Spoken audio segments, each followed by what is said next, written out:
surveillance? Because I think this is a big issue these days. Yeah, it's actually an undercovered one, I would argue, too.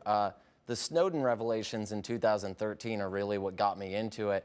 And it just seems to grow and grow and grow every year, and not a lot of people are talking about it. And the reason I wanted to get that up front is because I want people to know why this guy dressed up in Philadelphia Eagles colors is talking about the memo tonight. But let's talk about the memo. It came out today. You know, people have been putting out this hashtag release the memo for weeks and weeks and weeks.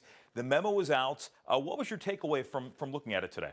I mean, it was troubling, but it wasn't anything new or unique. So we found out that essentially, according to this memo at least, former FBI Deputy Director Andrew McCabe had told the intelligence community, or committee rather, that the only reason they went and got a warrant for surveilling the former Trump aide Carter Page was because of this Christopher Steele dossier, the one that allegedly connects the Trump campaign to Russia. And the problem there is that there's a lot of controversy around the Steele dossier because it can't be corroborated by independent sources. And there are some people that say it goes on to mention George Papadopoulos and that may have sparked another inquiry, or at least another avenue to look into this matter. But somebody asked me today, somebody had tweeted me and said, you know, as a journalist, am I worried about the government looking into my matters? Am I worried about surveillance? Is there widespread surveillance out there, widespread illegal surveillance? I think a lot of people are fearful of that. And do you think this climate is ripe for that sort of thing? Abuses, rather?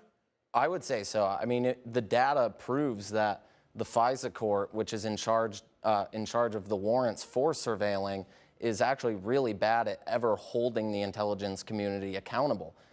There's been 33,900 attempts for surveillance warrants, and the FISA court has only turned down 11 of those. That's 0.03%. Why is that? What reason did they give for the time they turned it down? I mean, it seems like it's almost a blank check. It is essentially a blank check or a rubber stamp, whatever you want to call it, and it's hard to find out why that's the case because everything the FISA court does is so secretive and classified, and that's why we really didn't learn that much about the dossier from this memo. I mentioned earlier tonight, I was curious why a lot of people are putting so much weight in the memo that came out when the Democratic minority allegedly, well, they did. They wrote a memo. It was not authorized. It was not declassified. We haven't seen that. And I'm of the mindset that I want to see all the chips on the table. I'd like to see both sides and what they have to say. Do you think congressional Republicans are being sincere when they say this is all about transparency? At least this memo, so there's just a hypocrisy with how they're handling surveillance issues. But when it comes to getting the information out as it stood today with the memo, Devin Nunes putting this out there, putting it out into the public domain, is it a good thing that we have this information, that it's out there? Yeah, I think it's good anytime you can get transparency, and especially about surveillance abuses out there, because it's so hard to actually find this information. But I think we need both sides of the story, as you said. I think that Democratic memo would be just as helpful. Okay.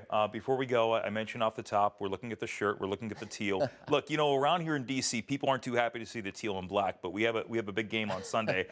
You got a prediction?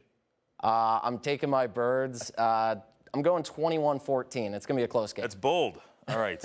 Dan King, thank you very much, sir. I appreciate it. Thanks for your insights. And we're back after this in the Final Five.